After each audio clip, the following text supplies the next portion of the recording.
What's up, Passionate DJs, and welcome to episode 218 of the Passionate DJ Podcast. I'm your host, David Michael, and today we have a crew show. The whole band is back together today. It's been since New Year's special, I think, since we all had everybody together in the same room, and so we figured it was long overdue. Now that we're heading into the spring, the weather's starting to break and all that kind of stuff, and we're actually starting to see a little bit of light possibly at the end of the COVID tunnel finally. We're all starting to talk a little bit about, not only what did we do with our time kind of locked down at home and what we plan on doing with this year and, moving on into 2021 as, are we going to have places to play? Are we going to even try to do that? Not entirely sure yet. So we just wanted to get together and kind of have a free-form discussion about all that. Just a couple of quick things before we get started. First, we are trying to get a lot more action going on our Twitch channel. So if you visit us at twitch.tv/passionatedj, give us a follow. We'd really appreciate it. If you're watching the YouTube version right now, you might be able to spy my buddy Tommy back there. He was from episode 112, Digging for Bedrock. He doesn't like being pointed out, but I'm doing it anyway. He's back there setting up for some Twitch experiments that we're doing on my personal channel. You can also find that at twitch.tv/DavidMichaelTheDJ. We're doing some fun stuff where we're trying to combine DJ sets and gaming, and we're experimenting with that a little bit, possibly to bring the concept to the Passionate DJ Twitch channel. So go follow both of those, and with that being said, let's get on with the show. All right, y'all ready? Yes. All right, hang on, let me suck in the gut. I know. Feeling that. I keep getting these. Hide my man boobs. Right?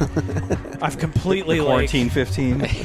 I've completely, de-Googled my life and, completely de-social mediaized my life. And, so I still have Facebook, though, right?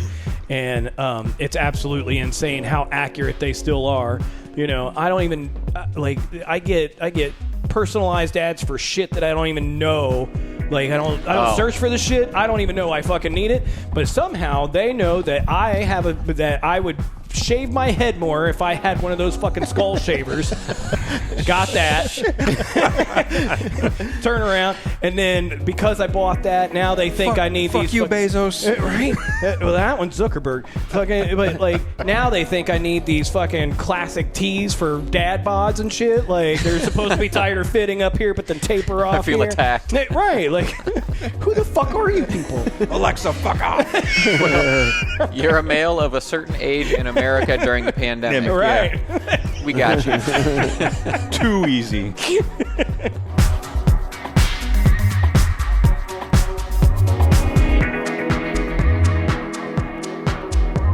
I say we just we do that thing where they just dive bomb right into the podcast and just keep on talking. I'm with it. Yeah. Yeah. It's been a while since we've all been in the room, man. We know how to do this. Right? Yeah. Wait. Is that thing recording? Yes. Shit. Unfortunately. Well, I mean, so I talked to Tony. I was like, man, we really need to do a crew show because we haven't done one since New Year's special. Yep. So, we're starting to see light at the end of the COVID tunnel and that sort of thing. And not completely sure what the summer's going to bring, but it's looking a lot better than things did this time last year. And so I think we're all starting to think about, DJ gigs and going out and I'm thinking we should do this big festival on an island. Wait, hear me out. I know just the guy. It involves cheese sandwiches. And FEMA tents. Bring lots of water. Whether we're going to start pursuing gigs again, all that kind of, when we feel comfortable going out, how we're going to promote ourselves, what we did with our, if you want to call it, spare time over the past year or so. I feel like there's probably a lot we could catch up on. So let's do that. I know there's a lot of stuff, like always, many of my updates will have to do specifically with Passionate DJ and what we're trying to do with that. But are you guys focused on your artist side yet and your DJ side yet? Where are you guys at with that? No? Not just hard no? Yeah, just hard no for now. Obviously it's always something that's in my head, on the horizon. It's something that I do want to resurrect, but especially like after Facebook and YouTube and everybody's like just kept doing all the takedowns of everybody trying to live stream. Yeah, no shit. We're just trying to bring some joy to the planet. Right, like just something, and and everything kept getting blurted out. So then it was like and Twitch was a good switch over there for a little bit, but that included a little bit more effort. So it just, and then there's the flood. Everybody's trying to do it. So it was just like, between work and family and all of that stuff, that's where I really, if I'm going to be stuck here, that's what's right in front of me. So that's what I focused on. But as stuff starts to open up, I've got one of two microchips now. Minus all the ones the Army gave you. Right, yeah, the most recent ones. Play trans. Alert the National Guard. Trip playing trance. Now we know what digital psychosis really means. right, exactly. So yeah, for me, I think after I get my second COVID shot, and then start assessing, how things are going, things are opening up and see what's going on, but and from there, I don't think that I would have too hard of a time to rebuild the majority of my my core base. When it comes to local and regional fans and things like that, because we're such a tight-knit community over the last 20, 25 years that I've been in the scene, so most of those people I know. So even though I cut them all out of my social media and I destroyed most of my social media, when I do go to bring that presence back, I don't think it'll be that difficult. Well, I think and I can't put the blame entirely on COVID, but especially Tony and I had been talking a lot a year or so ago, or a little more than that, about like how can we bring more musical performance into the show and into the channel and stuff. And so I think that since COVID has happened and places have shut down, we're not really, and we can get into that, as far as our local places, like where do we even play if we wanted to? That's what I was asking Tony right before we started hitting hitting record. Yeah, we can definitely get into that, but it's definitely motivated me to want to do more of that with Passionate DJ, and like, because it's like this never went anywhere. We could always fight. You did a lot of work on this too. So. Yeah. And just as far as like, this venue always exists. We just have to turn on the cameras, right? And so if we decide an event is happening, it's happening. Now, I'm not saying that's a replacement for getting together with your friends and doing all that stuff. And we're not quite there yet, being able to throw a rager in here, but. I see you moved out the refrigerator, though, so there's a couple... Yeah, we can put VIP right there. Yeah, the old rave fridge died. Oh, it did? Yeah. Oh, man. Rest in peace. We're gonna have to find one that matches so we can take the doors off and put on the new one, because getting all those stickers back... So for those who aren't familiar, that haven't seen it on our Instagram page or anything, there's a fridge that's always in the back corner that for 7 or 8 years I've stuck stickers on for, kind of like you do on a road case, and... There's a lot of history on that fridge now. There's, 3-dimensional stickers and like local brands and DJ brands, and there's a note from SoundCloud on there. And so the fridge is still here. It's in the other room there, but I haven't decided. It's like it's from like 1984 or something. I don't know. So I don't know if it's like worth repairing. But yes, it is. Every person so far has done exactly that reaction. I don't care if it still uses Freon. Yeah, it's like I don't care if it uses uranium. Fix it. If we repair this, it will literally rip a hole in the ozone. Fix it. And what the problem is. Right. Yeah. That's how the astronauts get in and out.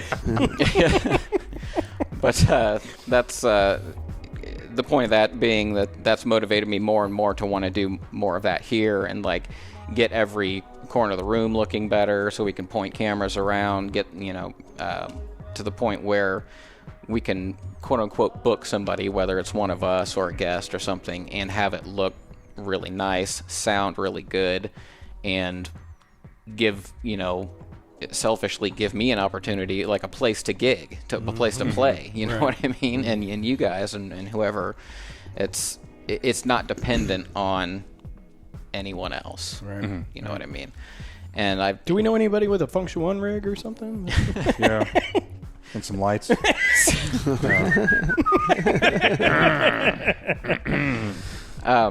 So, Tony, we should definitely go back to your scratching and where you've gone with that. You have new gear. You have new. I bought. So what'd you get? We did the open box for the. David did the video for the SM7, and I came over and I was on that fader. Were there lights and? It was the best fader I've ever felt. The crossfader. Oh, it's got the curve and it has an attention, so you can make it harder or softer.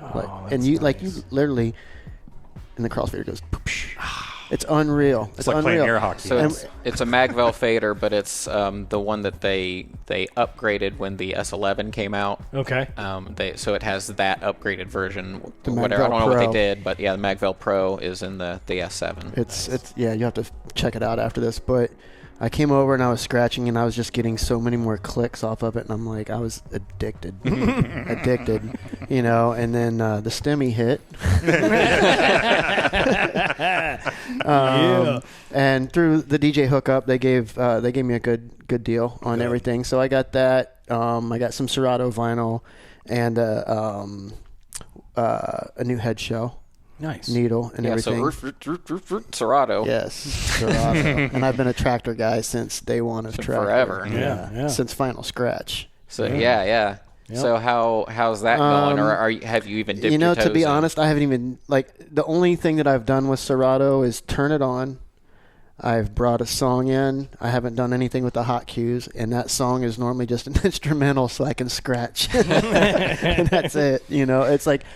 That's all I've been doing is scratching. Have you been scratching through the hardware mixer or with the time code? Both. The time code. I don't have any decent samples yet. Okay. Like MP3s I have the one that you heard when you were at the house, and it sounds a little too distorted. But I need to get some more samples so I can. And the timing is, if I don't look at the computer, I do a lot better. Yeah. You know, because I end up, if I look at the MP3 and I'm like, wait a minute, you're watching the latency. I'm watching the latency and it kind of messes with me. But if I just kind of look down, it's almost there, but not like an actual piece of vinyl. I still like that vinyl. Yeah. Yeah.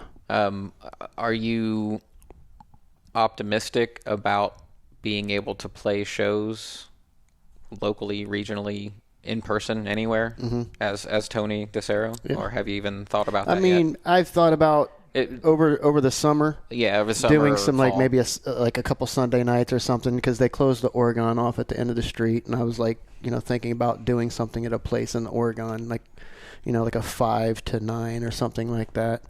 And there's nowhere to do anything anywhere in Dayton. Like therapy, obviously is gone, but. Gigging. I was asked to do a gig in Columbus that's coming up, and I kind of have them on hold because I'm still iffy about, and if I gig, I don't know if I would gig with Serato and the S7. Not right now. Just yet, yeah. Not right now. I'm still on the practice mode of all of it. I would still play on CDJs and the Nexus 900. Yeah. For sure. I don't know if I would do that with Tractor or if I would do it with just a USB. Yeah. Were you playing mobile gigs by the end of the end of the year? I did. I did a fitness event during the summer. I think that was the first thing I did, like after everything started to open up a tiny bit. But for me, those things are a little bit different because it's like it's not a club. You're in a gym. It's doors are wide open and everything. And I was like isolated from everybody, so I didn't feel worried about my safety or anything like that. Everybody was respectful of the distance, and most people in this area that have seen me DJ before, like during a comp, they know like when not to mess with me. And like they'll come and see me because they know that you're not just the DJ, you're also the security guard, the bouncer. Medium shirts. But no, like I didn't feel like the gyms that I did work with, like I didn't feel like they were just trying to do a money grab and get bodies in there. They did the best they could given the precautions, because in Ohio we're kind of in a bizarre state where they give you all these mandates but don't give you any means in which to execute them appropriately. Yeah. So to me, they're just kind of like guidelines, and I think that's the way a lot of the gyms were going. Like I said, try and do the best with the information they had, but also trying to stay alive as a small business. So there's it's multiple factors involved, but the events that I did, like I didn't feel any issues, didn't feel pressured, felt good about what I did and what I was able to bring to those particular events. And then I did one wedding. Yeah, thanks to Tony. Yeah, I still owe you your juice on that. In October. Oh, no, man. you at least got to come over for some dinner or something. Yes. But that's the only Well, wedding. if you're just giving dinners away. Right. I had to work for that. Yeah. I think that was the only wedding that I did all of last year. And again, same situation. Tony was there. Like they had plenty of people spaced out, hand sanitizer everywhere. Everyone was kind of respectful of everyone's distance. Like people kind of hung out in clusters, and I kept myself in a corner. And the owner of the venue was real nice. And like I said, I didn't feel bad or pressured about what I was doing, Do you feel, I mean, at what point do you start pursuing your mobile business again, or are you doing that now? Or I have a few gigs lined up. And what's are there gigs out there? What's the climate like for that? Yeah, it's definitely in the mobile community here in Dayton and like the surrounding area. It's starting to get back to normal in terms of the volume and the quantity. I've actually turned down a few. That's how many gigs that are out there. So that's good. And so it just comes down to literally your schedule and comfort level. For the most part, but there were a couple ones that I have friends that are doing this like as a full-time hustle. Mm-hmm. So there were a couple that I just like, I don't have time to do this one, but I directed it to someone who I knew was having challenges because I could, I do this for fun. And like I said, I only do like 7 weddings a year, if that, just because I want to be very selective about who I'm working with. Yeah. Because it's kind of an investment, in my opinion. And but there were a couple of people, like I said, I knew were hurting. So I was like, you know what, I got somebody for you. Let me, I set it up. I was like, hey, I'll call them for you. I got your information. I'll have them connect with you and blah, blah, blah. Just one of those things, just trying to give back because, a lot of these mobile DJ businesses are, they're small businesses, even though people don't perceive it that way. And some of my friends here locally, like that is their main hustle. Right. Yeah. And just, not trying to wear it a t-shirt or anything that says I'm a giving man or anything like that. But just when you can help people, you just try to help people, especially what's been going on the past 18 months, man. Right. Yeah, for sure. Where are you at as a DJ or as platforms and software? Because you're always like poking around and tinkering, and you were messing around with Algorithms DJ for a while. You were doing some Serato, I think. Record Box. Record Box with the 1000. With the 1000, right? Yeah. So, and plus you've always been in Tractor anyway. Yeah. So how's that all going? Are you just ADD or? Yeah, a lot of it just depends on like. I'm doing the same thing. I'm not hating. It just depends on what I'm playing. Like if I'm playing something from an artistic nature, it's probably going to be on Tractor because that's where I grew up. I know I'm fairly comfortable with it. I probably know about 90% of everything that. Like I said, I have every platform. I have the X1, Z1, F1, S2, S4, S8, and I have 1200s too. So it's like I have almost everything that they have to offer. So Five golden. That's what it feels like. But just sometimes, like I'll challenge myself. Like I'll use the skinny down with the X1 and the Z1 just to play with that and see what it looks like, and then. The one I really have a challenge with is the S8, not having, if I don't use it with the 1200s. Not having jog wheels. Not having jog wheels or something to touch it. Yeah, that touch strip, it's just a little like I'm not ready for it yet. Yeah. I was going to say, I felt the same way when because that's the same one you had here, right? Yeah. I remember playing on that. I was like, okay. Yeah, I get it. I get it. Yeah. You're like, I guess I'm DJing, but this is weird. Where do you do the wiki? Yeah. And I love everything it can do, with all the different you can manipulate anything with it's that. perfect for that use case to put between a set of tables or CDJs or whatever, for sure. Especially tables if you like time code, because then it's like you have basically the best of all worlds. Yeah. I've been doing the same thing software-wise. I started using Serato. Yeah, I finally, it was like, so now I'm Tractor. So I'm the asshole at the table. Well, I don't know if you could call me a convert, because like I haven't brought my music library into Serato like fully, and it's just like I'm kind of like dipping my toes in and learning it, and I mean I have to know it to some degree to be able to like review hardware and stuff, but like all the cool new features go to Serato. Yeah. So it's like, okay, this leads into my next thing that I'm going to try, which I think I'm going to finally sign up for Beatport Link. Oh, yeah? Yeah, which is expensive. So I'm hesitant to do it, but it's, I'm like, okay, if I'm going to buy all my music from Beatport for this purpose, the math does make sense. If I'm playing 4 gigs a month or 2 gigs or however many gigs a month, even if they're live streams or whatever, I will spend more buying tracks for those if I'm playing unique music every time than I will on the streaming service. And you're going to feel dirty for a while, because I did when I first started switching over to Algorithm. Yeah. And it was just because... With Spotify? Yeah, with Spotify, before they got kicked out, and now it's Tidal, which Tidal's getting much better, by the way. But I felt dirty at first, but once I started balancing out, I think I pay for the family plan, which is like $20 a month. If I were to download every request I get, like I could easily, I've spent as much as like $50 at one event downloading tracks that I'm going to play one time.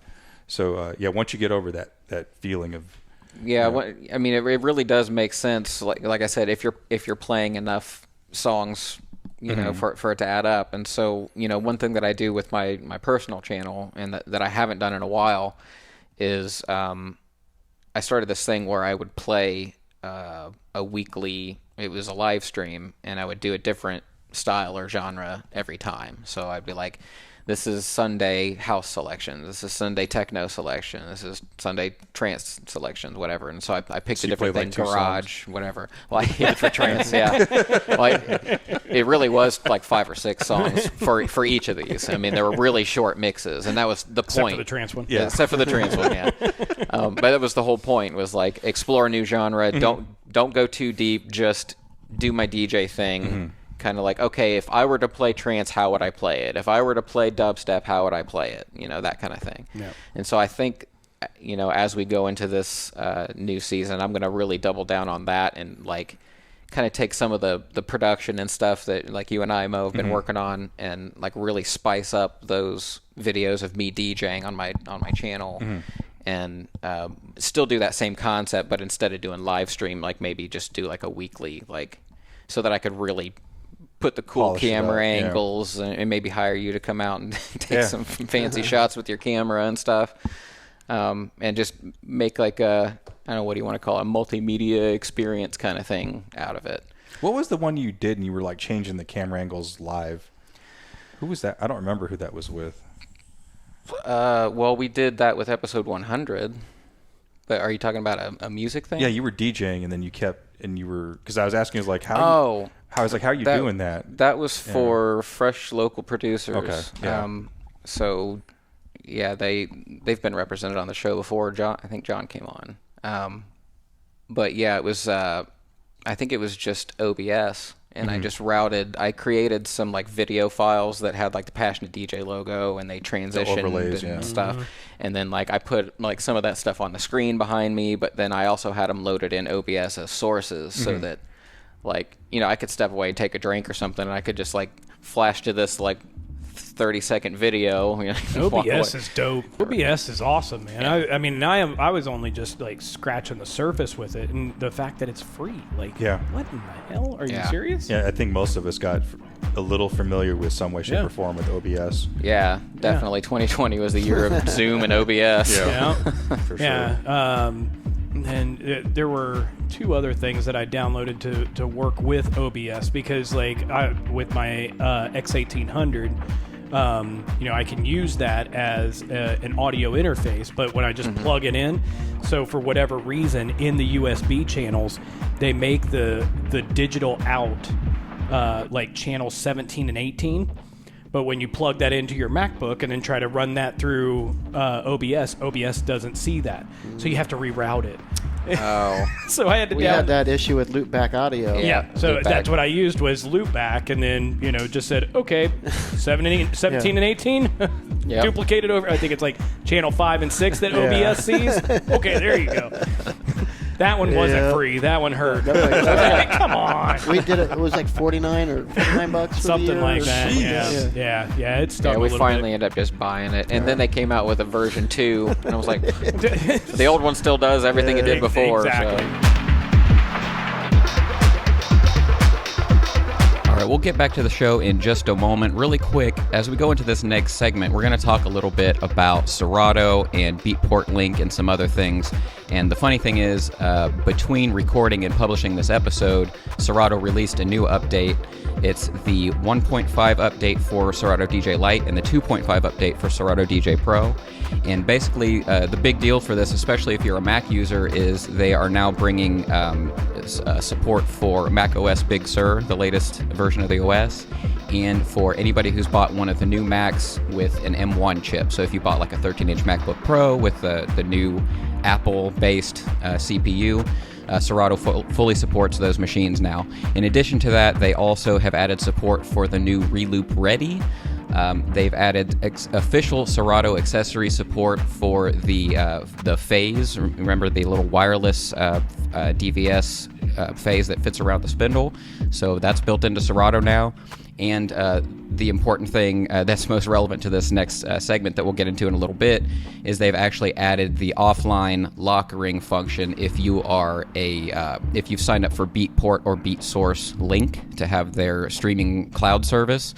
Before, Serato didn't yet support those that offline locker, and they do now. So just wanted to mention that because that will be inaccurate when I say it here in a few minutes. So we'll get back to the show. Let's do it.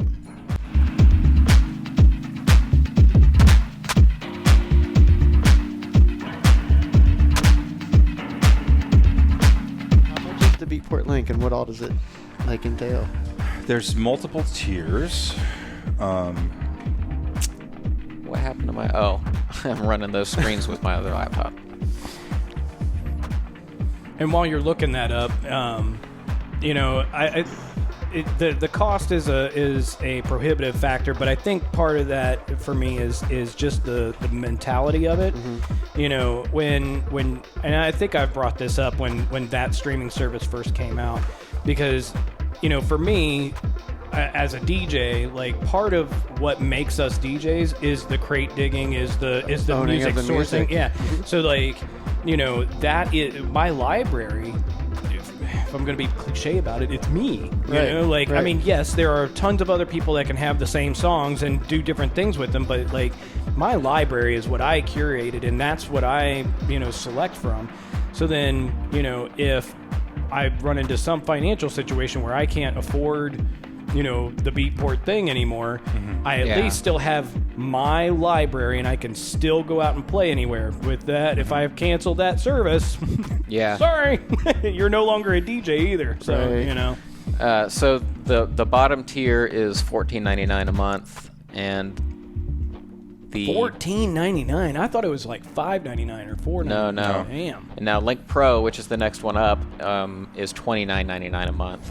But and with Pro, that's where you have to get to that before you start getting locker, right? yeah, so you get like a 50-track offline storage, and you get doubled bit rate, 256 kilobit AAC versus 128. And then there's Link Pro Plus, which is like $45 a month, and basically it just gives you 100-track storage.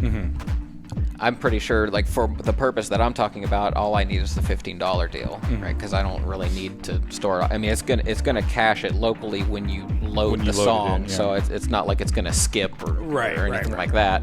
I'm literally trying to do this for a streaming purpose, so I'm like, okay, if I'm doing a weekly and I play 5 tracks every week, okay, that math makes sense if I'm consistent with that. Sure. Not to mention anything else I do with that. And you have access to everything on Beatport, right?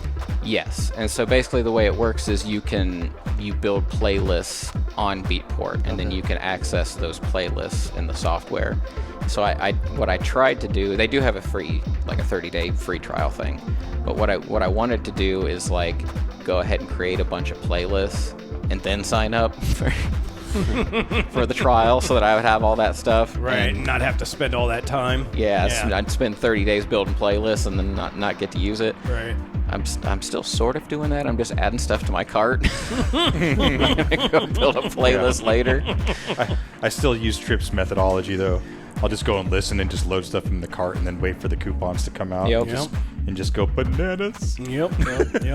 But and this does also get around the thing. It's like, man, do I really want to pay for half of these tracks where I'm literally buying it for this one purpose, this one time? It's not something I'm necessarily adding to my crate, but man, it would really work great for this set tonight at this one club and whatever.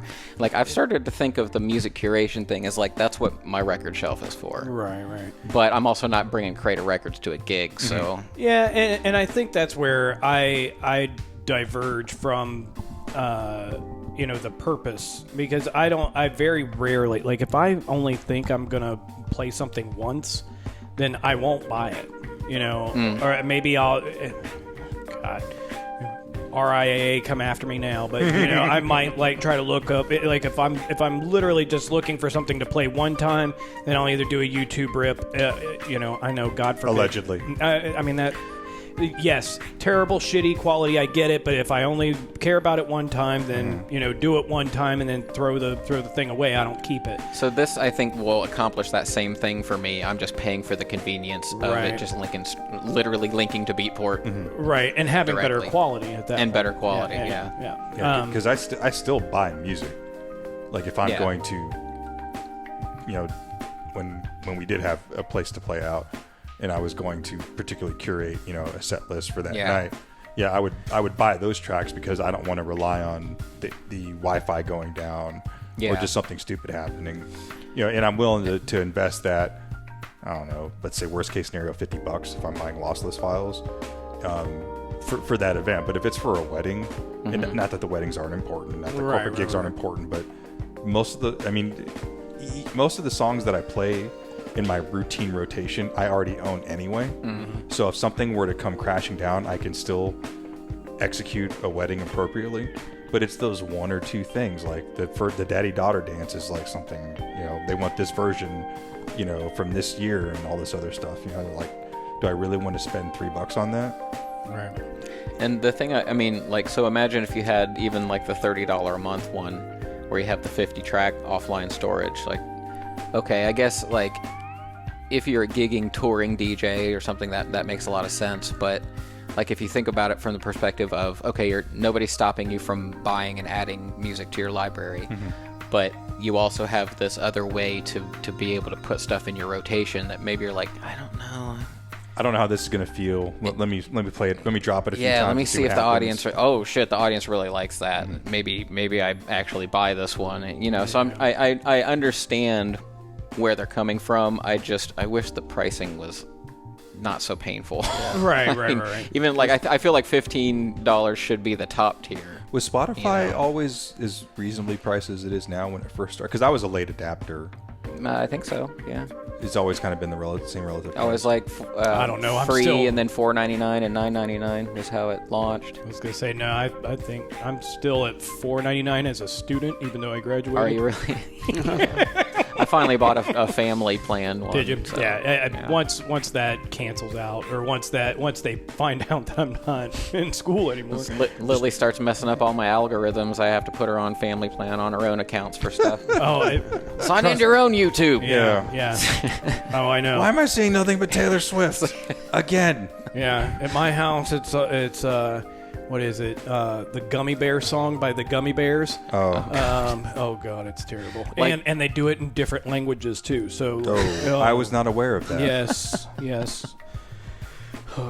Anywho, but yeah, there's that one. Anything off of Nightmare Before Christmas, the Hamilton soundtrack, which isn't bad. Yeah. If you're into that. I really liked Hamilton, but like when you hear the soundtrack over and over. Like I think when Spotify came out with their year in review or whatever. Yeah. Dear Theodosia was like number one on mine. And I was all like, I don't even listen to this song. Actually, talking to your point about the price, though, I'm looking at my old notes from episode 206, software and stuff. And it looks like the prices have actually come down a little bit on Beatport Link. Cause, Since then? Yeah, I had the highest price listed as $60 a month. So, Holy balls. So they're obviously decreasing the prices because I remember when we all discussed that, we were like, what am I paying $60 for just to store? I remember Tony said that specifically, like, I'm paying $60 to store 100 songs offline. Is that worth it? Right. Here's the other killer part too. There's an asterisk. Serato and Denon integration do not currently support offline storage. So, guess I'm getting the $15 one. Yeah. What happens at the drive-thru? I guess I could do Rekordbox, but yeah, why not? Yeah, I have a Rekordbox library too. Well, yeah, It's getting frustrating. Yeah, I think that's another point of contention for me because for as much as I love my Denon gear, and there's absolutely nothing wrong with their engine stuff, but like if I'm going to go out and play, like I have to I've already had to buy like 2 or 3 different things, to convert what I have here over to this format, massage it over here, and then export it over to here, and then massage it over here, and then I still have no way of just hitting a button and saying, take this one and keep these 2 things, being Rekordbox and Prime, and keep these 2 libraries in sync. So if I do something over here, keep it in sync over here. It automatically goes over there. Yeah. Because, yes. It always requires some intervention from you. Yeah, because, yes, Denon will read Rekordbox format, but it won't export Rekordbox format. So it's like, right. I have to get all this like third-party software involved, and, it's all XML scripting, but, I mean, it's still like... your fancy Denon players support Serato integration now. Do they? Ooh. Yeah. You haven't tried that yet? Nope. Upgrade. I still haven't even updated the firmware. Update it to 1.6.0. How long have you been texting him to upgrade his software? It's literally been, 2 weeks? Yeah, at least. Yeah. It's dope, man. You get the dual waveform view for dual layers. That's really nice. Which is great. Yeah. So if you're playing 4 tracks, you've got them all right visible. There. That's awesome. And you get Serato integration and Dropbox integration. Check out the video on our YouTube channel. Dropbox integration even. Yeah, it's cool. So if you want to do that kind of streamy cloud thing, but you don't want to pay for a Beatport link, right, just drop it. I was gonna say because or I could add you on my title it. if you ever upgrade. Because not like I've been waiting for you to do it so I can come check it out. Nice. Yeah, because hell, Dropbox. The 1 terabyte plan there. It's still what like $7.99, $8.99. It's not hateful. Yeah. So if you can do all of that without, but yeah, I think for me, I think that's been one of the things that has had me like hesitant about really diving back into that, because that's going to be a project. Is me really taking all of the things that I've learned over the past, 10 years, 8 to 10 years, making that migration from vinyl only to Serato and DVS, and then from there, going over into the digital realm and CDJs and all of this stuff. So I'd say the last 10, 15 years, I was a late adopter getting off of DVS. I was really comfortable with DVS. I loved it. But then when I bought the SZ when it came out, that was like my bridge. Your home base. Your bridge. So, well, it essentially was a CDJ setup. Oh yeah, exactly. So for me, it was just it like where I'm at now. It's like, one, what is the landscape going to look like? Where are we going to gig? When are we going to gig? What are those gigs going to look like? And then 2, as a DJ, as an artist, whatever, like. What am I going to need what are people going to be able to provide? Is there enough of the wackiness out there that that kicks the CDJs and Pioneer stuff out of the booth, or are we going to even have places that have the typical CDJ Nexus setup? So it's like, and if in lieu of that, if there is not that there, then what? I got to drag all of my shit out. I should have kept my damn controller. So I think that's the whole thing for me, is that I've got enough on my plate right now, just trying to figure that out, but then I get into analysis paralysis almost. I get too far ahead of myself thinking, okay, if I'm going to do this, then I need to figure out this, I need to figure out this, I need to figure out this, I need to figure out this, and I need to figure out and this. And then you're just like, oh, and by the way, I still need branding. I still want to do, I still want to just do this total overhaul of things before I, get myself pushed back out there again as what I always was. I think that's the other side of it, is that if I'm going to do it, I want to do it right. I don't have visions of grandeur that I'm going to be like, some mega whatever, but I do want it to be, some coherent brand. You want it to experience. be what you wish you could have done 20 years ago. Oh, yeah, easily. So you're always welcome to play at twitch.tv/passionate DJ. That's right. Yeah. But, the 2 terabyte Dropbox plan is $9.99 a month if billed yearly. Right. So I mean, that's cheap as okay. cheap So as hell. I may not have, the entire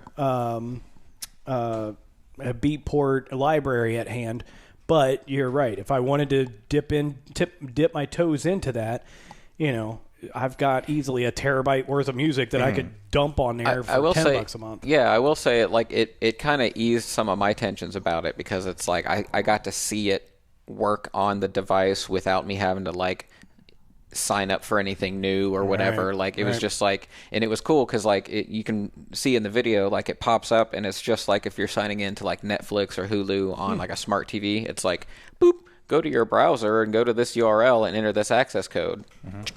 Okay, I'm connected to your Dropbox. That's what the Denon did. Oh shit! And then it just fucking worked. Right. And I was like, okay, that's cool. And so IoT like a motherfucker. Yeah.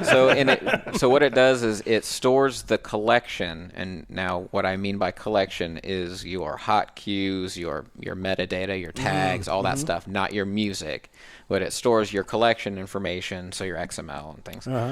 On the USB drive. So you have to have one in. Okay. But then it loads each track from Dropbox. And so it synchronizes your collection to Dropbox, not just the music, if that makes sense. So if you go, so I went into Engine Prime and I was like, I added a bunch of hotkeys and did this and that, and then it synchronized to Dropbox, and then I just went to the Denon player and all the changes were there. No shit. Yeah, it's really neat. And so you click load a track, it says downloading, it goes, you see a little bar go across, and then it loads, and then it's in memory. It was pretty damn quick because you were doing it wireless. Over Wi-Fi. Yeah. It loads it to memory, and then it's just like normal from there. No kidding. And something like that would be, I could even see something like that being cool for a wedding or a mobile gig or something like that. I got this thing. Well, okay, here's a Dropbox link. Dump it in there. Maybe I'll get to it. I don't want that evil in my life. Yeah. You're gonna get to the point where you can do that bump thing where you just touch your phones and it right. I remember when that was a thing. Bump. Yeah. But when you were talking about the analysis paralysis thing, I honestly think if I wasn't doing the mobile and corporate stuff, I probably wouldn't want to use the title integration in that algorithm because, one, I can't make the file system the way I want to, as far as folders and subfolders and all that stuff. I'm at the mercy of titles playlist system. So you can't create a custom playlist of title stuff? I could create a playlist, but I can't go and sort those playlists in order. I can either do them by alphabetically or date created. I can't make a subfolder like I have wedding and put Dave's wedding, Trip's wedding, Tony's forever bachelor party, all that stuff.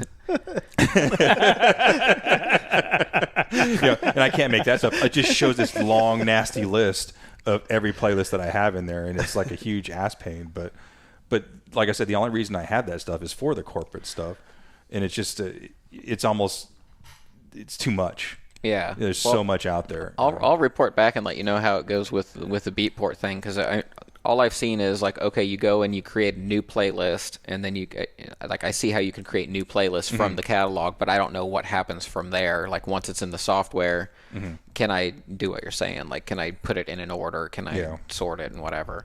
But I mean, what do you guys think about that approach for the use case that I'm talking about for like kind of internet streaming? Like, do you think that makes sense, or am I kind of chasing my tail?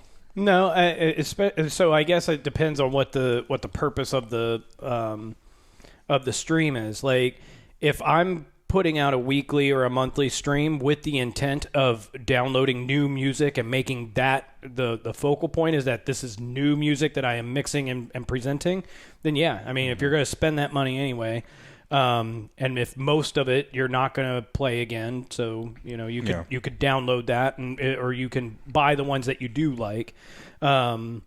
And part of what really motivates it is because I'm exploring a different genre every time. It's like, well, am I going to build up a library of 10 dubstep tracks and 10 drum and bass tracks? Yeah, because nothing I hate more, and I'm sure everyone will agree, is downloading a song or buying a song that I don't wind up liking. Yeah. Because we've all done it where we download a song and then like you listen to it a month later, like, what the hell was I thinking? Yeah. And you're just like confused. Didn't let it mellow in the cart for a while. The cooling off period. Exactly. Yeah. But Trip, he's indirectly saved me a lot of money by adopting that. And then, but you even made a comment one time, which further speaks to that point, is sometimes the headspace you're in when you listen to a song as a preview makes you appreciate or make that song less appreciative. And then so like leaving it in that cart and then coming back a couple weeks later and be like, yep.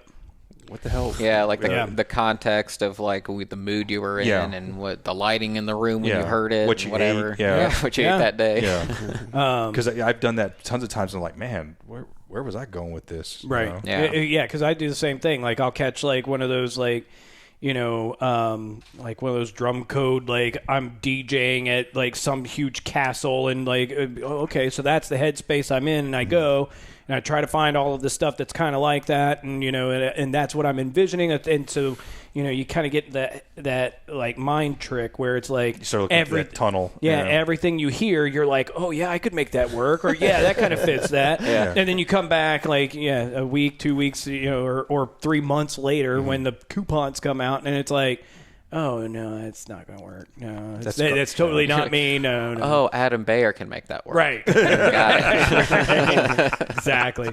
I am not Adam Bayer. But the flip side to that, is if it were, just you doing a weekly stream or a monthly stream of music that that you curate, that is what you would be playing out normally, then it's just that. It's that trade-off. You gotta weigh. Is this music that I want to own so that I can play it again later? Like, is this replayability? A high factor of replayability versus it's just a filler track. Mm-hmm. Right. Yeah. Because you almost have that same effect as when you lease a car. Because it's like when you get to the end of it, it's like, okay, but I have nothing to show for it now. Right. Yeah. It's that same like, okay, I stopped my subscription and now I just don't have music. Mm-hmm. So I definitely don't want to depend on it. Because in all of our situations, and for any DJ that's been playing out for any amount of time, I equate it similarly to my non-DJing music playlist. Because I don't do corporate gigs or anything like that. So, like, I've got this whole other collection of music, maybe a terabyte or so. I don't even know. I just had to back it up again. Don't get me started on West Coast. It's got a new NAS back there. You see that white Synology NAS? Is that a DS220? I think so. It's got a nerd alert. Nerd alert. Nerd alert. It's great. I'm not even running in a RAID. I just slapped a couple 4 terabyte drives in it and shared them. Yeah. I was going to say, I'm looking at it, but like the black one is 330, whereas the white one is 220, and I'm like, come on, dude. It's like, I mean, I'm not doing anything too intense with it, but just serving Samba shares and whatever. It just runs.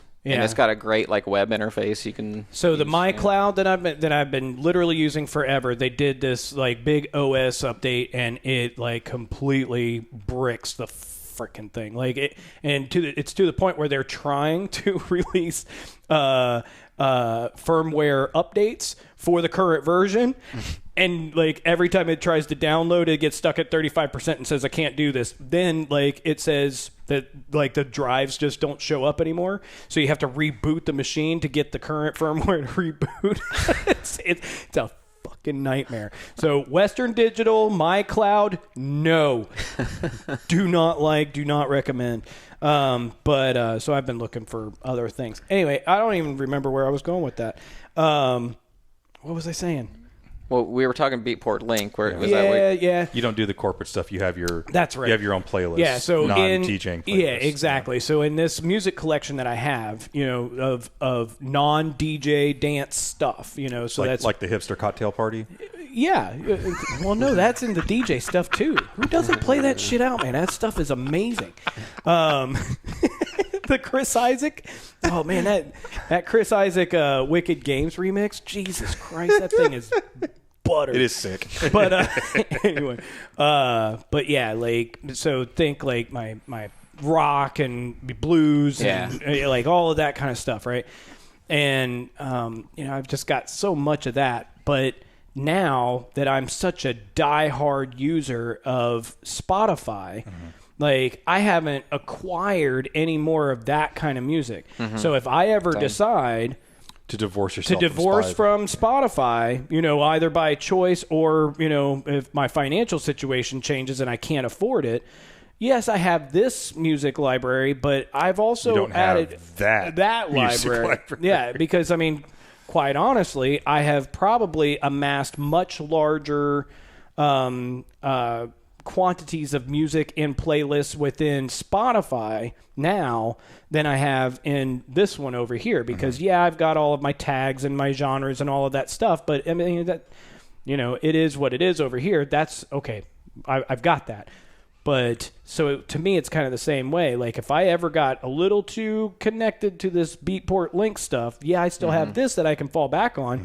But let's say it's 5 years down the road and I haven't acquired any new music in 5 years. Shit, then all of a sudden, I mean, but you better hope there's some other streaming service you're ready to link into at that time or something. Yeah. But no, the funny part though is, that's the cool part about electronic music is that invariably I have quite frequently just pulled something out of my ass from 1997 and dropped it in the middle of a set and nobody knows that song. Yeah.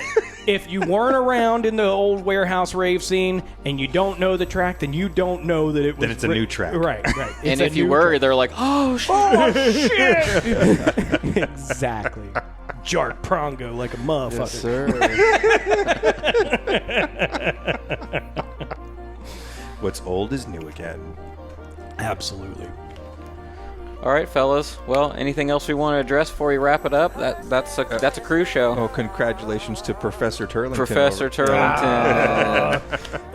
So yeah, thank you guys. There's a couple more hoops to jump through. Yeah, a couple more hoops to jump through, but it's looking like it might actually happen. So but you are or will be an adjunct instructor for Cincinnati State.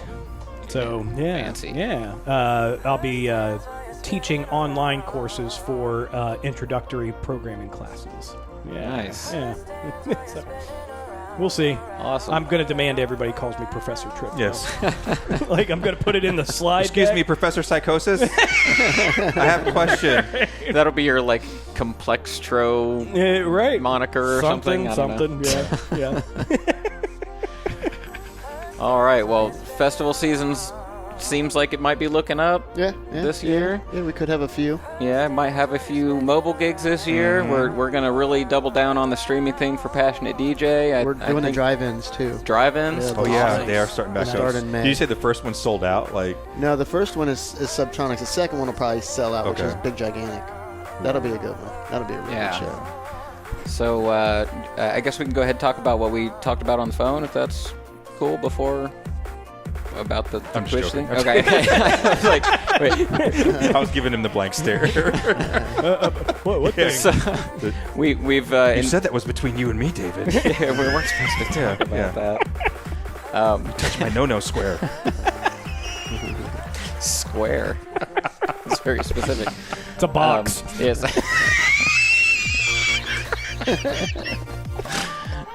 So anyway, would you like to come play on Twitch? Oh, Twitch, the streaming the streaming service. Yeah. So yeah, Modingo will be coming and bringing. I'm not even sure what kind of what Me kind either, of tunes, because so. I didn't even realize it until you mentioned it when we were talking earlier today. I'm the only one that hasn't DJ'd on the show. Like solo. We've never had a Modingo solo live stream. So, Oh, yeah. whereas, I've been too busy that's doing ridiculous. other things. Yeah. We need to fix that. Yes, So. absolutely. And Mo's been super busy with. He's got all kinds of fancy new gear and cameras and learning some of the production and Yeah. editing and. There's been a handful of images of mine that Dave's used in some of the thumbnails and stuff like that. So it's kind of cool to see some of my work being pushed out there. But Yeah, it's good stuff. fun. Yeah. So I told him that anytime we're shooting footage, his camera is welcome in the room. So, and so yeah, I think with that, wash your damn hands. Wash your damn hands. Keep on spinning. We'll see you next time. Peace. Easy. Fade to black and switch.